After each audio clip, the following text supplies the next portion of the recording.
My brother Marcus was currently sitting at an upscale steakhouse celebrating his new corporate lifestyle. He did not know that less than 10 minutes ago, I finalized the paperwork that froze every single one of his commercial operating accounts and invalidated his master plumbing license across the state. Writing this on a fresh account because my brother knows my main.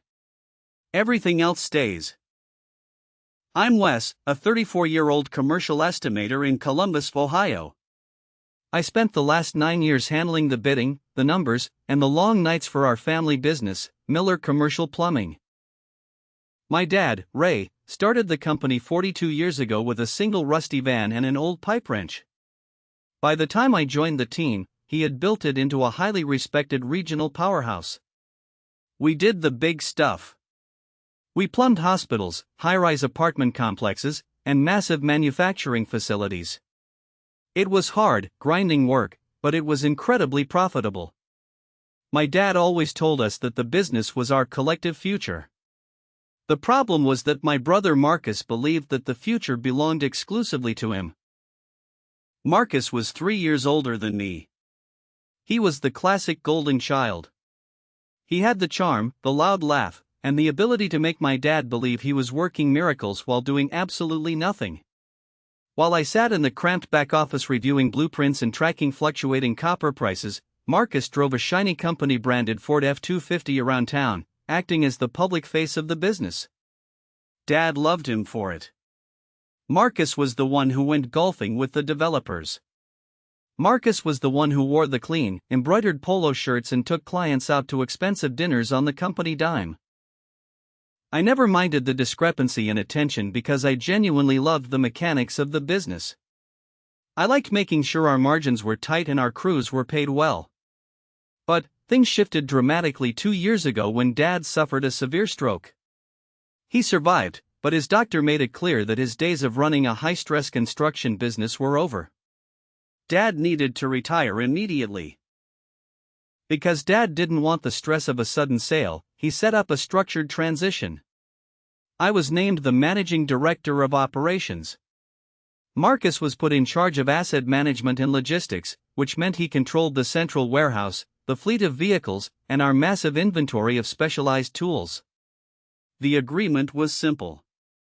We would run the business together for a 2-year trial period, after which the business would be officially appraised, and we would split the ownership 50-50. Almost immediately, the atmosphere in the company changed. With Dad resting at home, Marcus started treating the business like his personal piggy bank.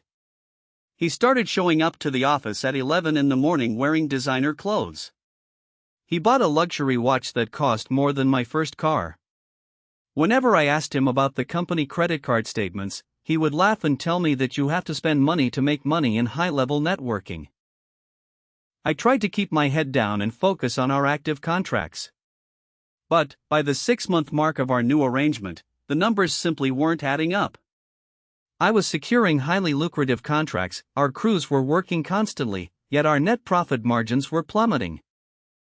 The first major red flag appeared during a routine project for a new medical arts building downtown. We needed 2 industrial-grade commercial water heating systems. These aren't regular residential tanks. They are massive, specialized units that cost around $28,000 each. According to my procurement spreadsheets, we had purchased 4 of these units 3 months prior during a bulk manufacturer sale to save on costs. They were supposed to be sitting in our secure central warehouse.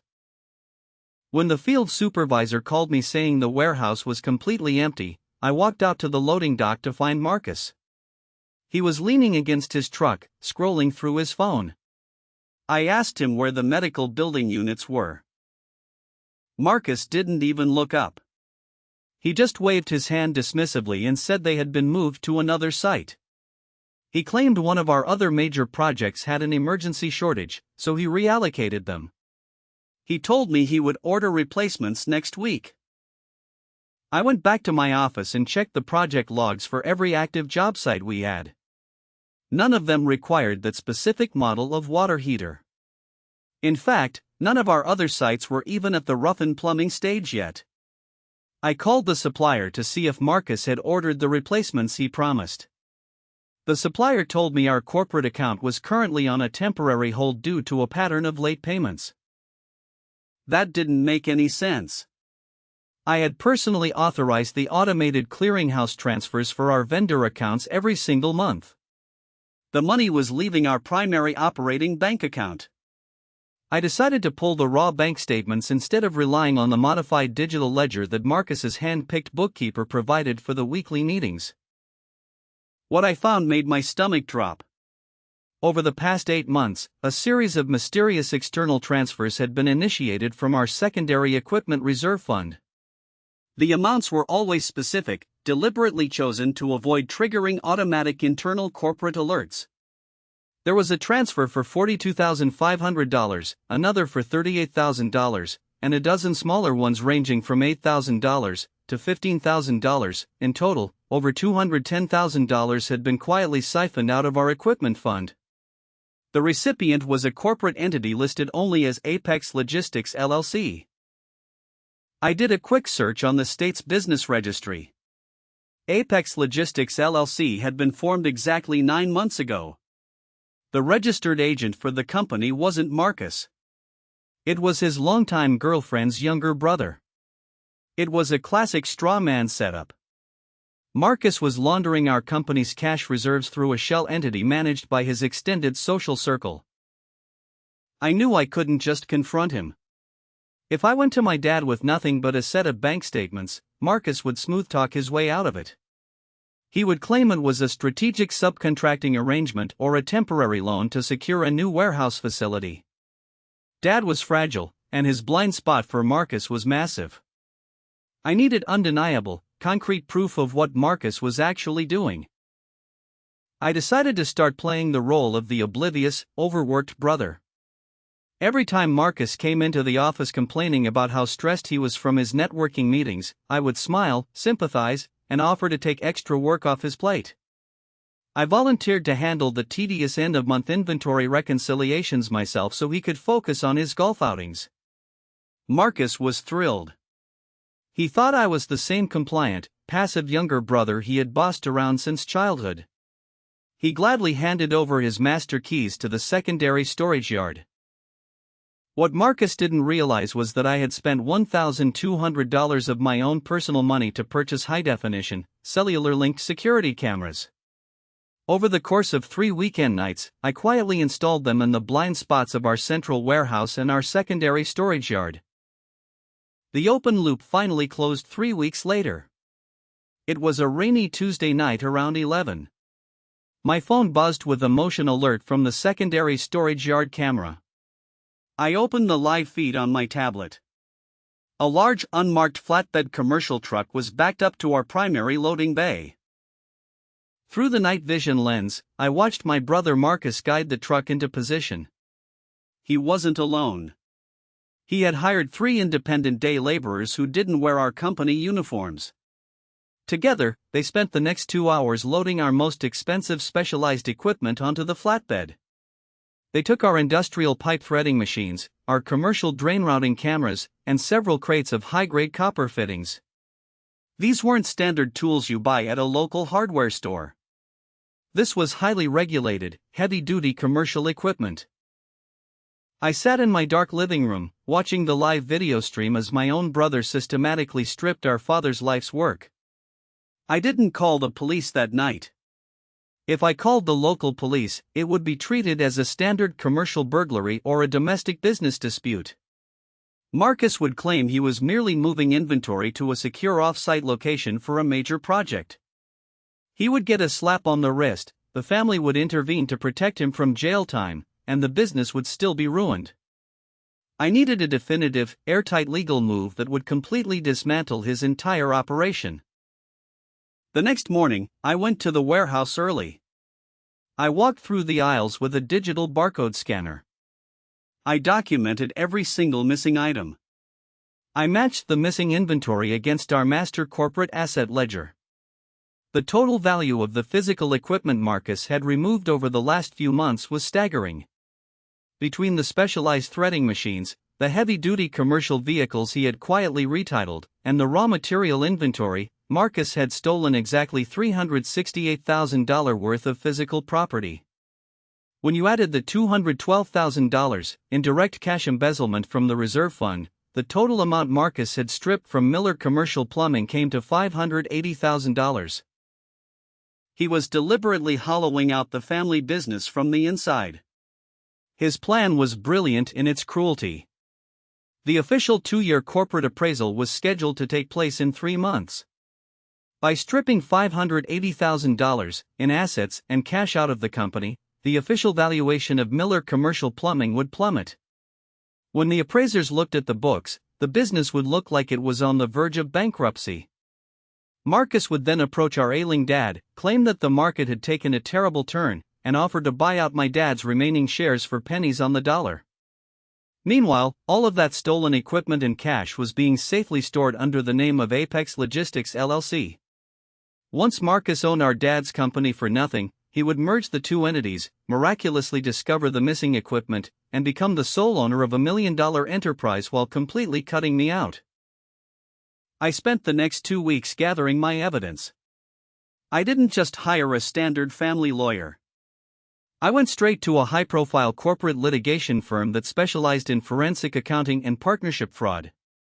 I presented the attorney with the full package, the raw bank statements showing the unauthorized transfers to Apex Logistics LLC, the state registry documents linking the shell company to Marcus's girlfriend's family, a high-definition night vision video footage of Marcus personally loading the stolen equipment onto unmarked trucks, and the comprehensive inventory audit showing the exact serial numbers of every piece of missing machinery.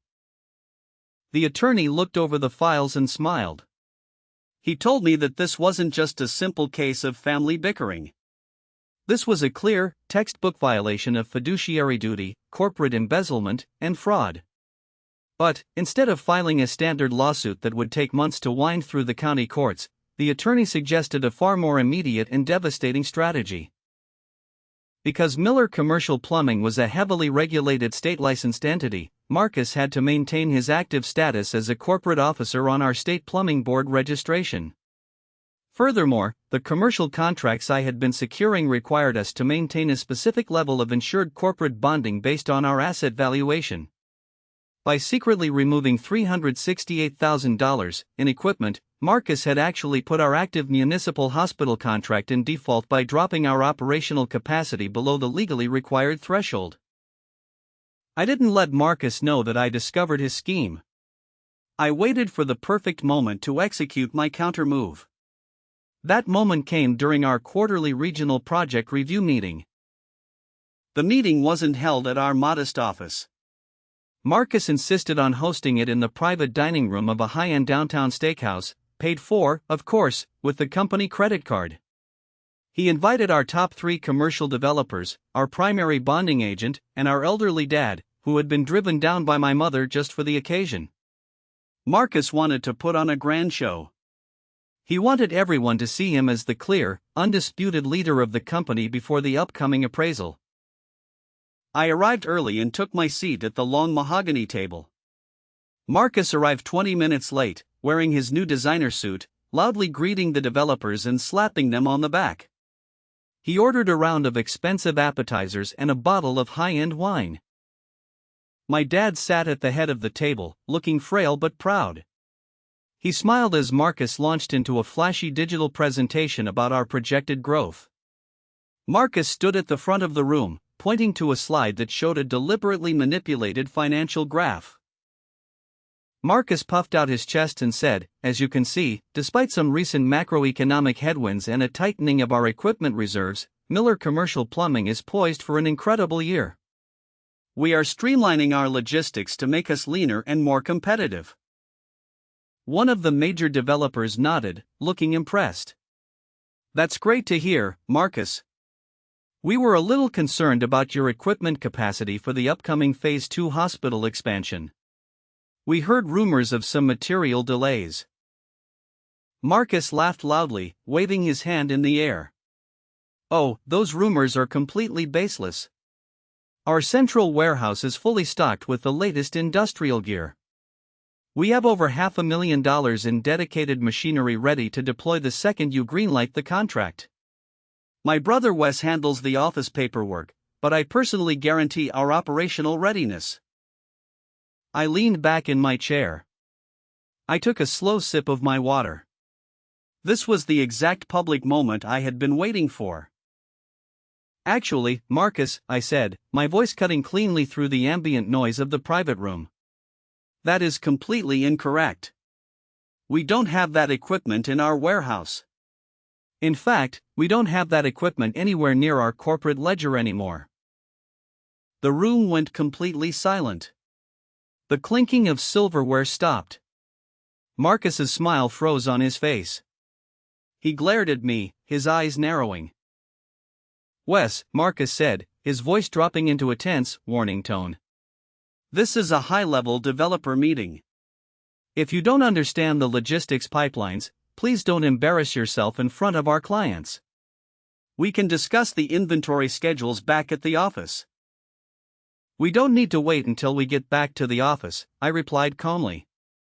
I reached down into my briefcase and pulled out 6 neatly bound corporate disclosure packets.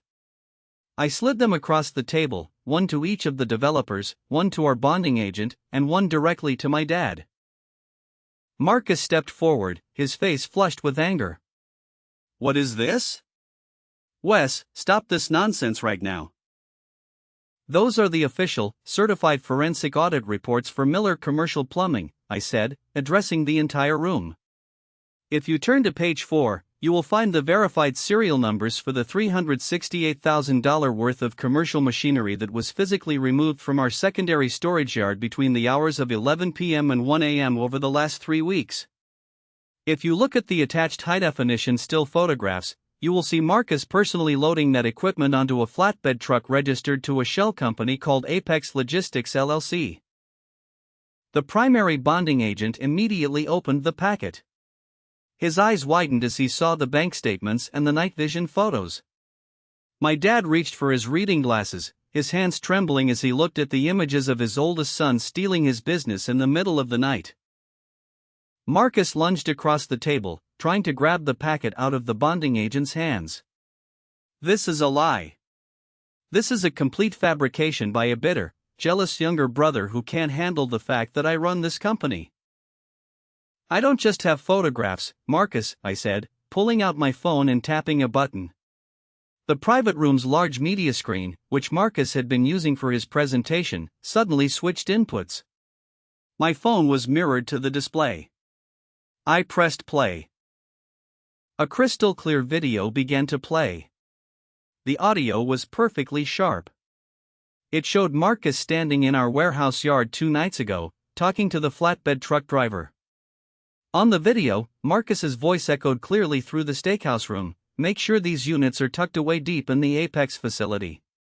If my idiot brother asks where they are, I'll tell him they are out for factory recalibration. Once the appraisal finishes next month, we'll liquidate the copper fittings and split the cash. The silence in the private dining room was absolute. The developers looked at the screen, then looked at Marcus with expressions of pure disgust. The primary developer slowly closed his folder, stood up, and adjusted his jacket. Marcus, the developer said, his voice cold as ice. Our corporate compliance policy is incredibly strict. We cannot do business with an organization involved in active internal embezzlement and asset stripping. The Phase 2 hospital contract is officially suspended until a full legal resolution is reached. The other developers stood up with him. Within 2 minutes, every single client had walked out of the private dining room, leaving only my family, the bonding agent, and the mountain of evidence on the table. Marcus looked like he was about to explode. He turned on me, his fists clenched, his expensive designer tie slightly askew. You just ruined the biggest contract this company has ever seen. You destroyed our reputation. Dad, tell him. Tell him he's fired. My dad didn't look at Marcus. He was staring at the photo of his son laundering money through Apex Logistics LLC. A single tear rolled down his weathered cheek. He looked up at our bonding agent, his voice cracking. Is this real? The bonding agent looked at my dad with genuine sympathy. Ray, the bank routing numbers don't lie. The serial numbers match the equipment we currently have insured. Marcus has been illegally stripping your corporate assets. I have no choice but to immediately suspend your corporate bond. As of right now, Miller Commercial Plumbing cannot legally perform any commercial work in this state until this matter is resolved in court. Marcus sank back into his chair, his face turning an uncharacteristic shade of pale. He realized his entire grand presentation had just become the stage for his own professional execution. But I wasn't done. I hadn't just exposed him to our clients and our dad. I had already executed the proactive legal countermove before the steakhouse meeting even began. You aren't firing anyone, Marcus, I said, leaning forward across the table. Because 2 hours ago, I filed an emergency ex parte injunction with the state licensing board. An ex parte injunction is an immediate emergency court order that freezes a company's leadership during active fraud investigations. I presented them with this exact same packet. As of 9 o'clock this morning, a judge signed the order. Your administrative access to Miller Commercial Plumbing has been completely revoked. Your corporate credit cards are deactivated. Your name has been legally removed from our operational bank accounts.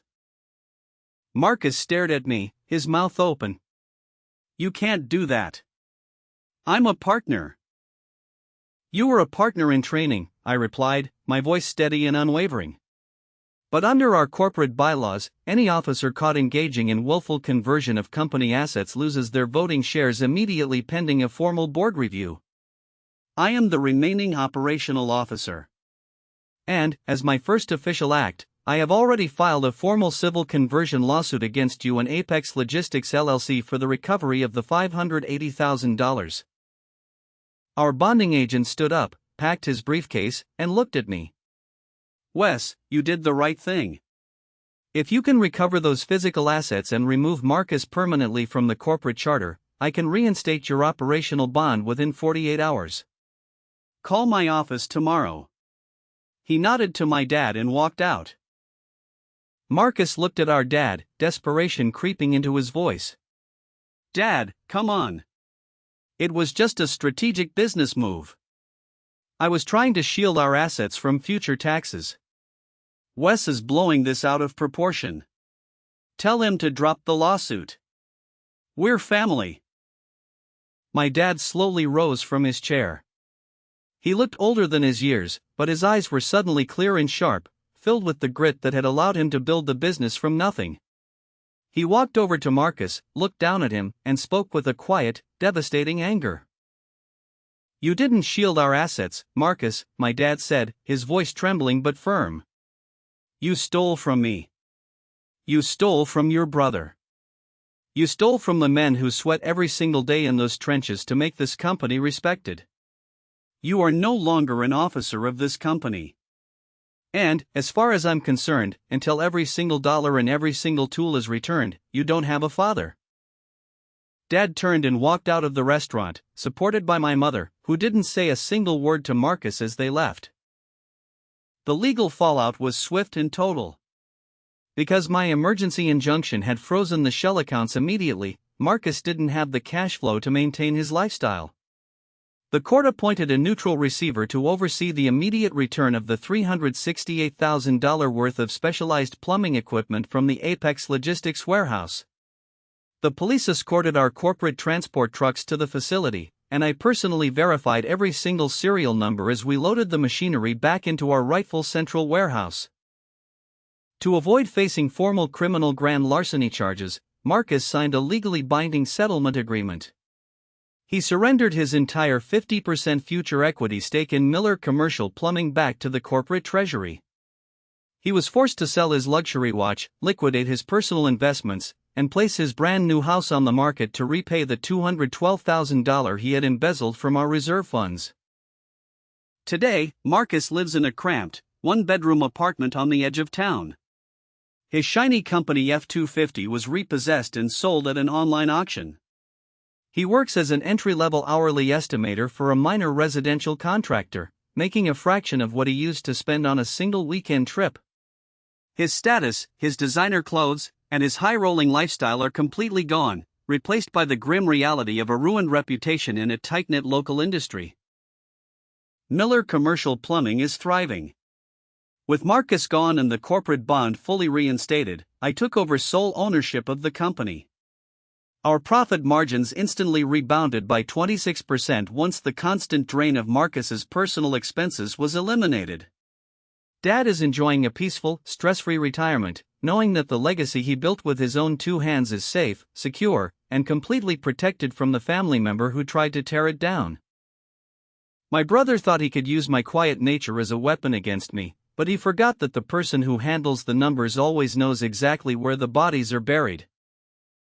Speaking of family members who think they can outsmart a legal contract, you won't believe what my aunt tried to pull with a fake handwritten codicil during my grandfather's estate distribution next town over.